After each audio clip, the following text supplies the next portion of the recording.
ETF index mutual funds నేర్చుకుని stock మార్కెట్లో రాణించాలనుకుంటున్నారా? వెంటనే ఈ నెంబర్కి కాల్ చేయండి. మెడికల్ కాలేజ్ని ఢీకొట్టింది. ఈ సమయంలో విమాన స్పీడ్ దాదాపు 245 km/h ఉన్నట్టుగా తెలుస్తోంది. 245 km/h 25 సెకండ్లలో 240 మంది ఆల్మోస్ట్ వాళ్ళందరూ చనిపోయారు. ఒక్కడు బతికారు. ఆ ఒక్కడి వీడియో మీరు చూశారు. 25 సెకండ్లలో ఈ దేశం మర్చిపోలేని బాధను మిగిల్చింది.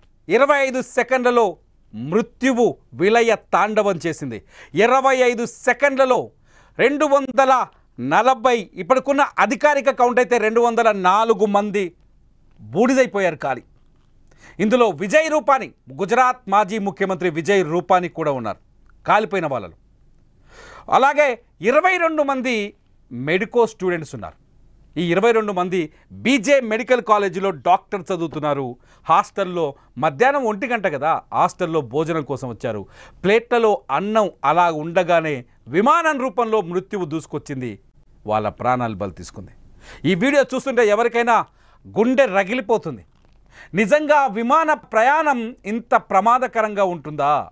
విమాన ప్రయాణం మనల్ని ఇంత అంటే ప్రమాదకర పరిస్థితుల్లో మనం ప్రయాణిస్తున్నామా? నిజానికి ఇటువంటిది ఉండదు. నిజానికి ఇటువంటి ప్రమాదాలు చాలా తక్కువ. ఇక్కడ మృత్యువును చూసిన తర్వాత ఒక బాధ కలుగుతోంది. అయ్యో ఎంత అన్యాయంగా చనిపోయారే అని. ఒక్కసారి ఆ వీడియో చూస్తూ ఉండండి.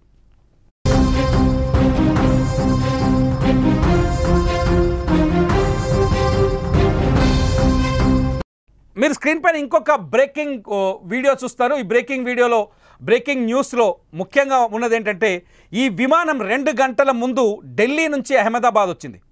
ప్రమాదానికి సరిగ్గా 2 గంటల ముందు ఢిల్లీ నుంచి అహ్మదాబాద్ వచ్చింది. ఆ విమానంలో ఆకాష్ వత్స అనే ఒక వ్యక్తి ప్రయాణించాడు. ఈ ఆకాష్ వత్స కొంచెం కోపం ఎక్కువ ఈయనకి.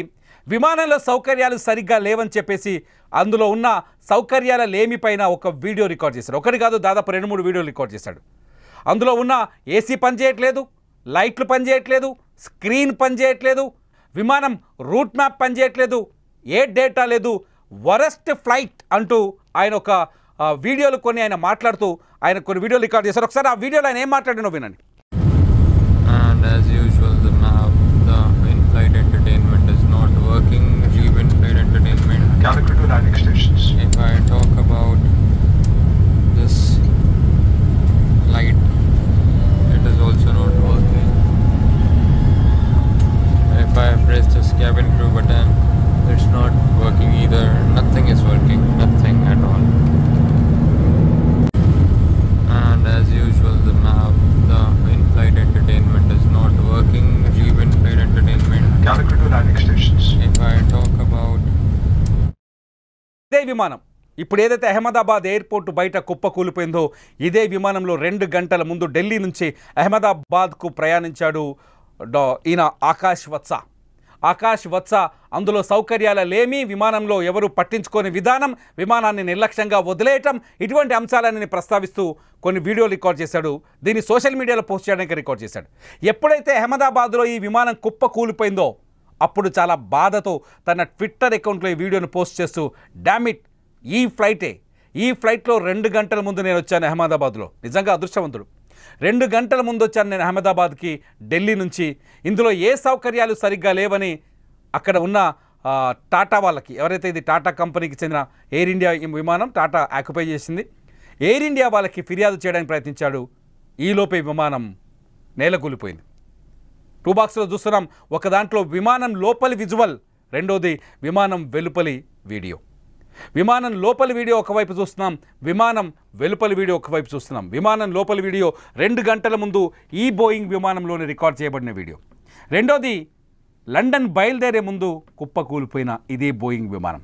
ఈ విమానం నిజంగానే ఇతను భావించలేదేమో, ఇతను అనుకోలేదు ఇలాంటి ప్రయాణం తాను చేయాల్సి వస్తుందని. ఈ ప్రయాణం ఇంత ప్రమాదకరంగా, అంటే ఇతని తర్వాతి ప్రయాణం ఇంత ప్రమాదకరంగా ఉంటుందని ఎవరు ఎక్స్పెక్ట్ చేయలేదు. ఎక్స్పర్ట్ చెప్తున్నారు ఇటువంటి విమానాల్లో సాంకేతిక లోపాలు తలెత్తడం చాలా అరుదు అని.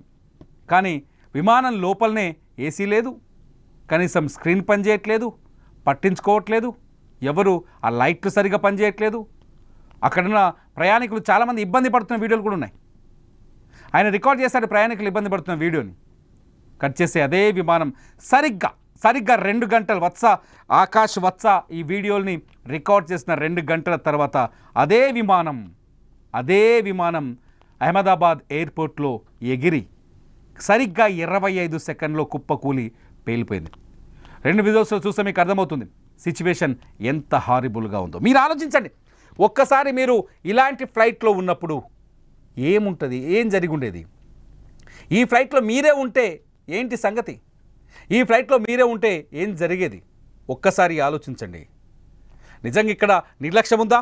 ఉదయం నుంచి మధ్యాహ్నం 1:38 నుంచి భారతదేశంలోని ప్రతి రాష్ట్రం, భాష, ప్రాంతమన్న తేడా లేకుండా ప్రతి ఒక్కరూ బోరున విలపిస్తున్న సంఘటన. 204 మంది విమాన ప్రయాణికులు కళ్ళ ముందే 25 సెకండ్లలో ప్రాణాలు కోల్పోవటం. ఈ దేశంలో ఉన్న ప్రతి మనిషి ఈ విషయం తెలిసి అయ్యో ఇంత దారుణం జరిగిందా అని బోరున విలపిస్తున్న తరుణం ఇది.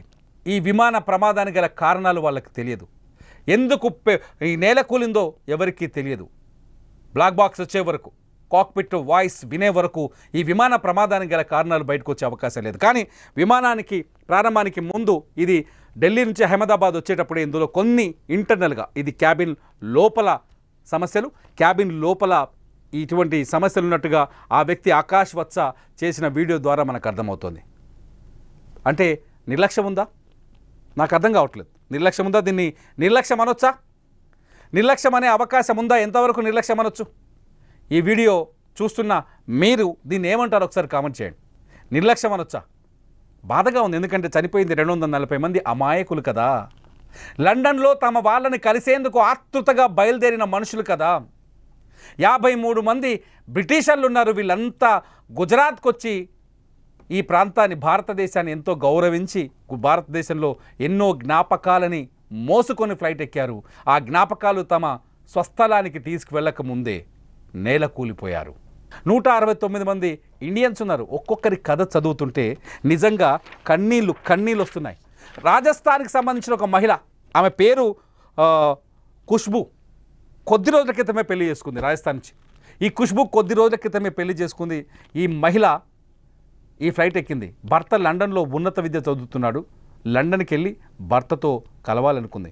ఫస్ట్ ఫ్లైట్, పెళ్ళైన తర్వాత ఫస్ట్ జర్నీ, ఎన్నో ఆశలతో ఎన్నో ఆనందాలను ఊహించుకొని భర్త కోసం ఎన్నో ఆశలని మూటగట్టుకొని ఈ ఫ్లైట్ ఎక్కింది.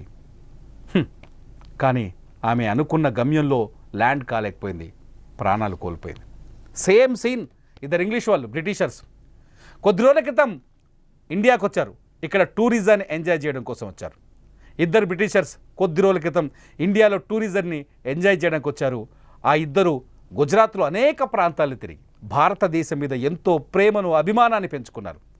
ఎయిర్పోర్ట్కి వెళ్ళిన తర్వాత వాళ్ళు ఒక వీడియో రికార్డ్ చేశారు. ఇద్దరు ఏం చెప్పారో తెలుసా? ఇండియాని వదిలి వెళ్ళడం చాలా బాధగా ఉంది. భారతదేశం మాకెంతో అందమైన జ్ఞాపకాన్ని, గొప్ప జ్ఞాపకాలను మిగిలించింది. ఈ దేశాన్ని వదిలి వెళ్ళాలంటే బాధగా ఉంది అన్నారు.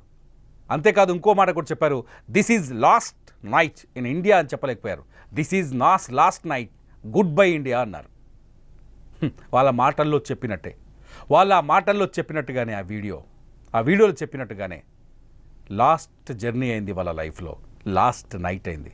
నిజానికి ఈ ప్రమాదమే జరగకుండా ఉండినుంటే ఈ పాటికి వాళ్ళు ఫ్లైట్లో అందరూ హాయిగా భోజనం చేసి నిద్రపోయి ఉండేవాళ్ళేమో. మృత్యువు ఇలా దూసుకొస్తుందని, అది అహ్మదాబాద్ ఎయిర్పోర్ట్ ప్రహరీ గోడ అవతలే ఉందని, అహ్మదాబాద్ ఎయిర్పోర్ట్ ప్రహరీ గోడ అవతల వీళ్ళ కోసం ఎదురు చూస్తుందని వీళ్ళకి తెలియదు. మృత్యువు దూసుకొచ్చింది. ఏ విధంగా? ప్రమాదం రూపంలో దూసుకొచ్చింది. బోయింగ్ 787 పైన ఎదురుపడింది. ఆ బోయింగ్ 787 ఊహించని విధంగా 25 సెకండ్లలోనే పక్కనే ఉన్న బీజే మెడికల్ కాలేజ్ హాస్టల్ పైన పడిపోయింది. వీళ్ళకే కాదు, వాళ్ళకి ఈరోజు మరణం రాసిపెట్టుందేమో అనిపిస్తుంది. ఒకసారి చూస్తే వాళ్ళకి కూడా మరణం అని రాసిపెట్టుందేమో. అక్కడికెళ్ళి ఈ విమానం గుద్దేస్తే ఫ్లైట్లో ఉన్న వాళ్ళు 244 మంది, అందులో ఒక్కడు బతికాడు, విశ్వాస్ కుమార్ రమేష్ బతికేశాడు. కానీ మిగతా వాళ్ళ పరిస్థితి ఏందో లెక్కలు తెలియదు. ఇప్పటికైతే 204 డెడ్ బాడీస్ అయితే దొరికాయి. వాళ్ళ ఐడెంటిటీ కూడా తయారు చేస్తున్నారు. హాస్టల్లో ఉన్న పిల్లలు 22 మంది చనిపోయారంట. బాధగా ఉంది, నిజంగా చాలా బాధగా ఉంది. హాస్టల్లో 22 మంది పిల్లలు చనిపోయారంటే ఏం తప్పు చేశారు వాళ్ళు? ఇంత పెద్ద మృత్యుఘోష మనకెందుకు? ఇంత పెద్ద మరణ ఘోష మనకెందుకు? మీరేమనుకుంటారు? ఈ వీడియో కింద కామెంట్ చేయండి. మీ అభిప్రాయాన్ని ఖచ్చితంగా షేర్ చేయండి. ఈ బాధాకరమైన సందర్భాన్ని ఖచ్చితంగా మీ బాధని మీ మాటల్లో వ్యక్తపరచండి. విమానానికి సంబంధించిన అహ్మదాబాద్ నుంచి లైవ్ రిపోర్ట్స్ కావచ్చు, అహ్మదాబాద్ నుంచి అప్డేట్ సమాచారం కోసం చూస్తూనే ఉండండి Suman TV live, Suman TV digital live.